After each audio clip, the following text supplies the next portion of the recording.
How's it going, guys? Welcome back to the channel. Today I'm just doing a short video, something my brother actually asked me to do for him, so this is just going to be covering the absolute basics of fishing for somebody who has no idea what they're doing.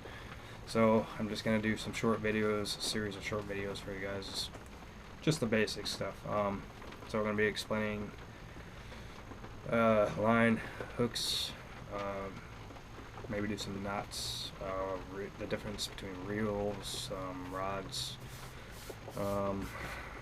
lures, stuff like that. So day one here is going to be fishing line. First things first, fishing line. So I'm just going to go over real quick the types of line that I personally use. I think I got all four of your standard lines here, so just going to go over what I use, what I prefer for what kind of rigs here and whatnot. So first up, everybody generally knows this line. It's kind of like your standard line that everybody starts fishing with is your monofilament.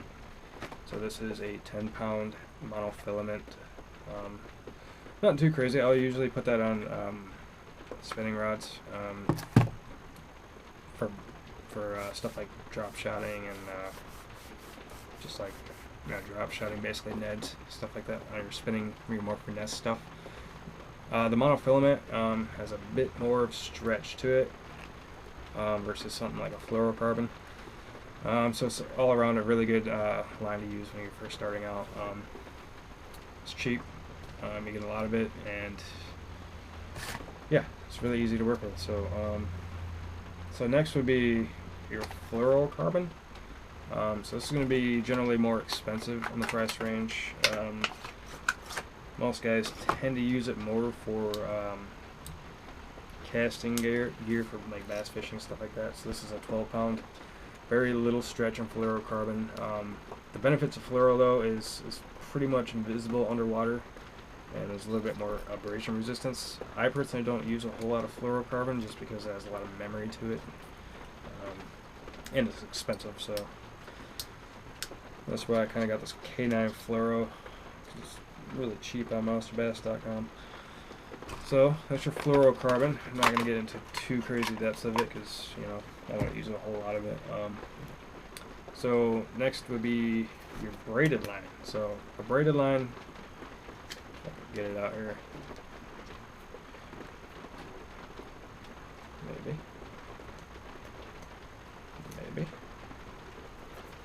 Bear with me a second. Alright, so this is a braided line. This has a zero stretch to it. It's just a bunch of fibers braided together really strong. You can get them in different colors.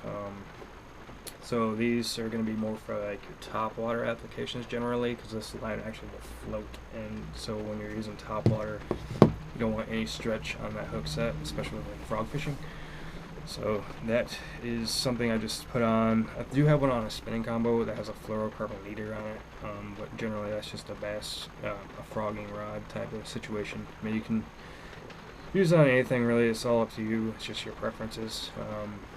Like you can go straight braid, or you can just tie a fluorocarbon leader on it if you prefer the braid over anything else.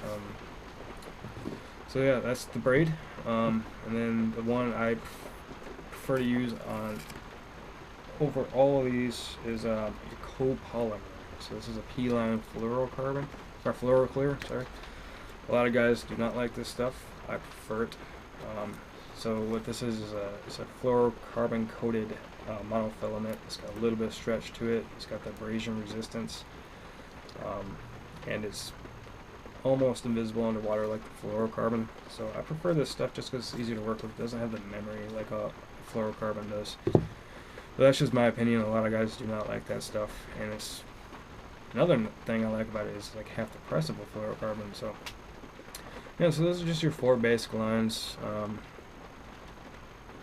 Nothing too crazy. You can get into fly lines and lead lines, steel lines, stuff like that, but that's more like your big game stuff or fly fishing stuff. So this is just your basic line to start with. If you're just getting started, I would just do monofilament on a spinning reel. So we'll get into hooks next, probably knots, lures. reels, stuff like that. So stay tuned for some more of these short videos like this. And I'll see you guys on. Go ahead and leave a comment down below if you guys have any more ideas on what you want to see. Hit the notification bell, subscribe, all that stuff. And I'll see you guys on the next one.